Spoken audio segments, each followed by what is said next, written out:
গতকাল সাংগঠনিক সভা স্বার্থে কালনায় আসলেন অভিষেক বন্দ্যোপাধ্যায়। কালনা থেকে অত্রি চক্রবর্তীর রিপোর্ট, নিউজ নদিয়া এক্সপ্রেস। চ্যানেলটিকে সাবস্ক্রাইব, লাইক, শেয়ার এবং ফেসবুক পেজটি ফলো করুন।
একটু ছবি তুলতাম, একটু ছবি নিতাম,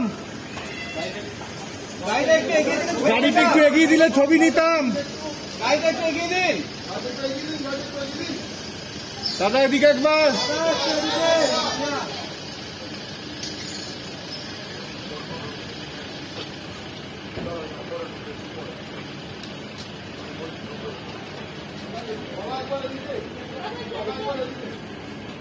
থ্যাংক ইউ।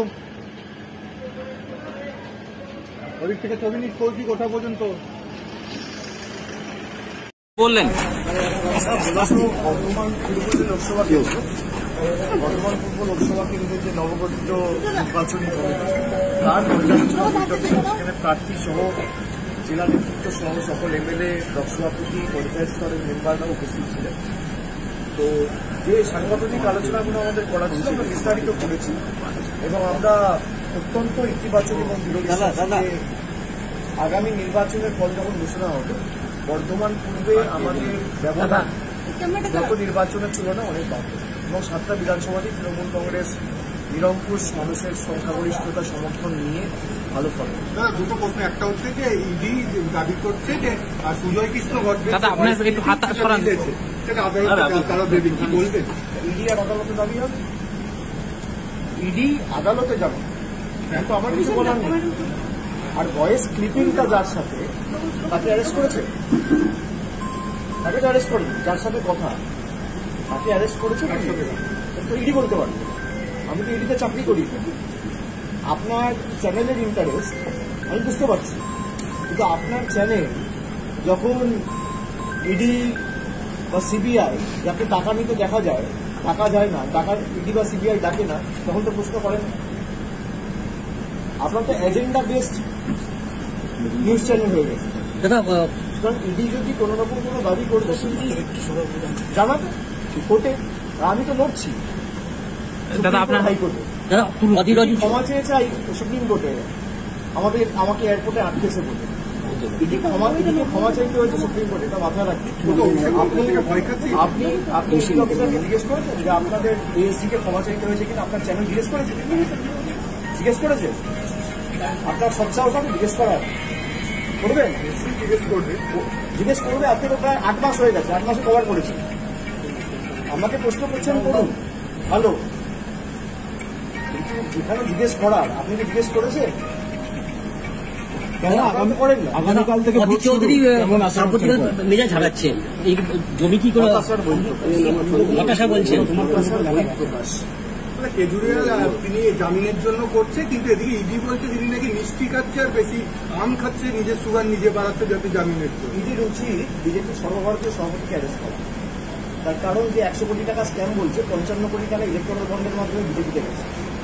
আপনি এই প্রশ্নটা করুন না, বিজেপির সর্বভারতীয় সভাপতি কেজরিওয়াল নয় জেলে বসে আম খাচ্ছে, বিজেপির সর্বভারতীয় সভাপতি তো বাড়িতে বসে আম খাচ্ছে, আপনার সচ্ছাও থাকে প্রশ্ন করার, করুন। আপনারা সাংবাদিক বলে নিজেদের দাবি করেন আর বেছে বেছে প্রশ্ন করবেন, আমার অসুবিধা নেই, আপনি 10টা প্রশ্ন আমাকে বলুন, আমি 1 ঘন্টা দাঁড়িয়ে আপনার উত্তর দেবো, কিন্তু কিন্তু যে প্রশ্নগুলো যাকে করা উচিত তাকেও আপনাকে করতে হবে, আপনারা করেন না। ইডি কেজরিওয়ালের বিরুদ্ধে কি বলছে আপনি আমাকে জিজ্ঞেস করছেন, আপনি বিজেপি নেতৃত্বকে জিজ্ঞেস করেছেন? যে